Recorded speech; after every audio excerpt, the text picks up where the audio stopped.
worst is yet to come next year. This is one of the statements that when it becomes the headline in the leading media channels, it shows an impending disaster.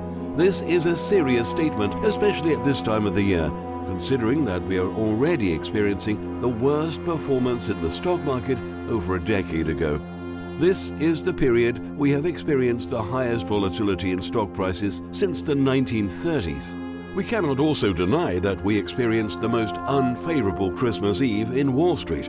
To inflict more pain on the already paining wound, Mark Jolly made the following statement on CNBC that left many wondering the direction the economy is taking. However, before we dive into the main issue in this video, we'd like to thank our sponsors, Vikings War of Clans. Vikings War of Clans is a top-rated multiplayer strategy game that involves leading a Viking invasion by wielding the power of a ruthless Viking army in an attempt to raid lands and cities for resources, thereby immersing in the Northern Lands. I'm going to be pretty honest with you, I've never come across an enjoyable game that doesn't only just test intelligence, but also knowledge and wit, and it's really addictive as well. Gameplay has been enhanced thanks to fantastic graphics, along with social features that compels you to join a clan or create your own clan to work as a team.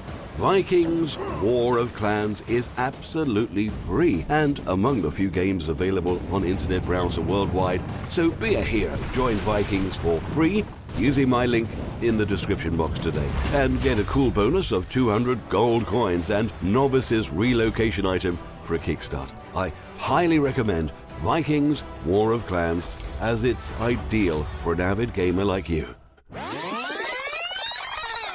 Anyway, let's get back to the business of the day. I would love to be more optimistic, but I don't see too many positives out there. I think that the worst is yet to come next year.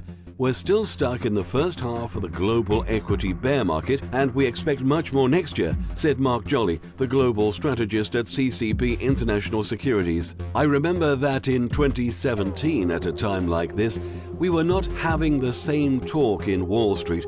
A lot has happened in a short while. However, after going through the most devastating months in 2018, the global economy has taken a new shape. And this is not good news to the investors whose investments are at stake. The economic crash has not only been witnessed in the US alone, many markets across the world started dwindling way before the US began to experience a financial crisis. Since then, a significant number of the most renowned stock markets across the globe have felt the pinch of the bear market.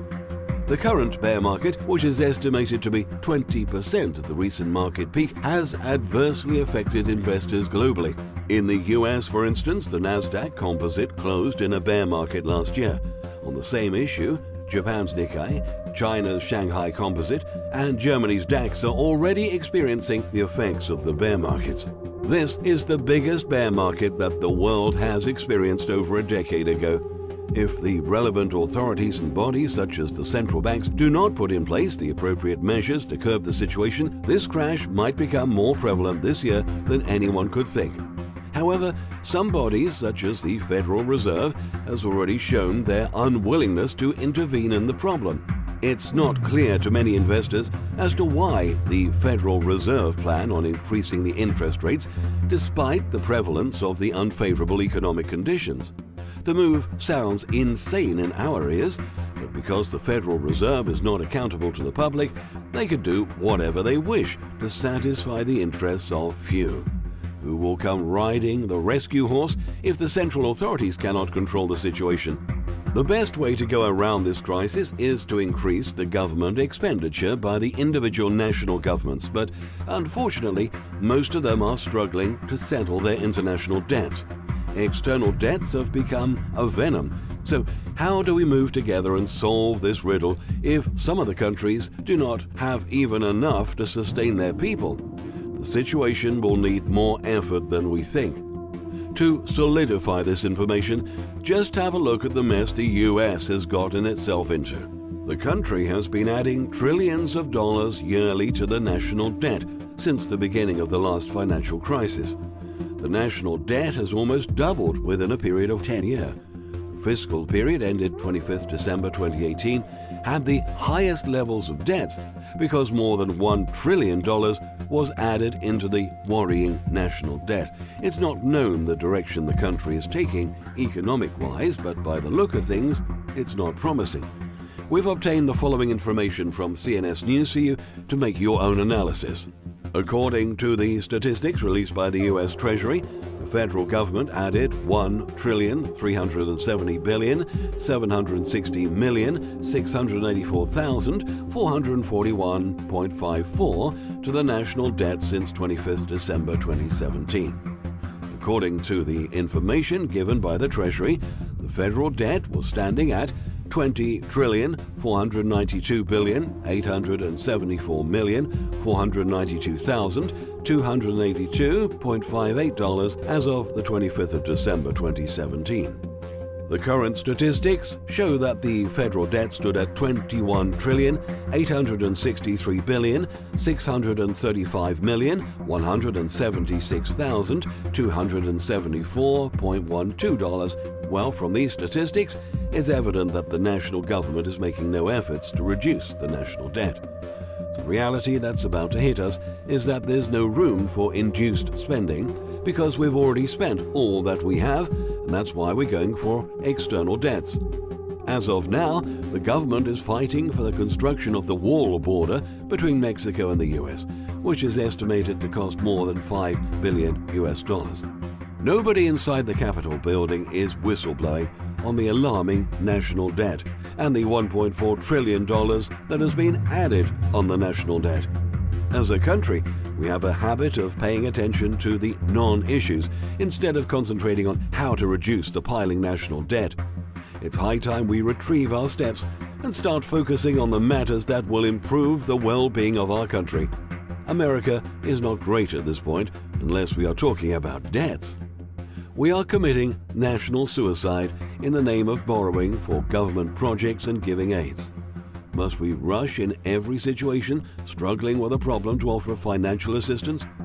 Do we do this to show off our financial strength, or we have what it takes? Allow me to share something written by Austin Murphy that will give a deeper insight into our problems. Murphy spent 33 years as a journalist. He had a privilege to interview 5 sitting presidents. He's also written a couple of sport-related articles. But where is he now? Delivering packages for Amazon, the leading online retailer in the US. When you see a 57-year-old college-educated man struggling with parcels to earn a living, you must realize that something is amiss in his life. It's not normal for a person who had a name, a career that everybody would die for, end up doing some low-paying jobs despite his previous position in society. Murphy says, "My moments of chagrin are far outnumbered by the upsides of the job, which include windfall connections with grateful strangers. There's a certain novelty, after decades at Time Inc. media company, in playing for a winning team that's not considered huge, even if it's paying me $17 hourly. All I can say is that it has all been fair for me.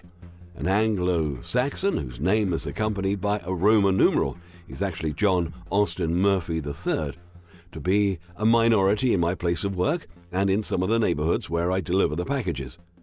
As Amazon changes our lives and as online shopping makes malls insignificant, it's been an amazing journey for me to see a package making the final step to its destination."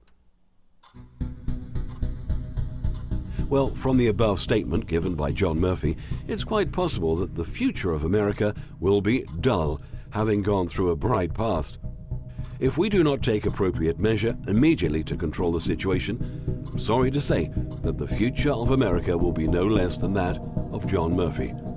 The economic state of our country is weakening day by day. The chances of being swept by a massive crisis are enormous. Generally, pessimism is killing our country. Who knows, Mark Jolly might turn out to be correct when he says that the worst is yet to happen this year.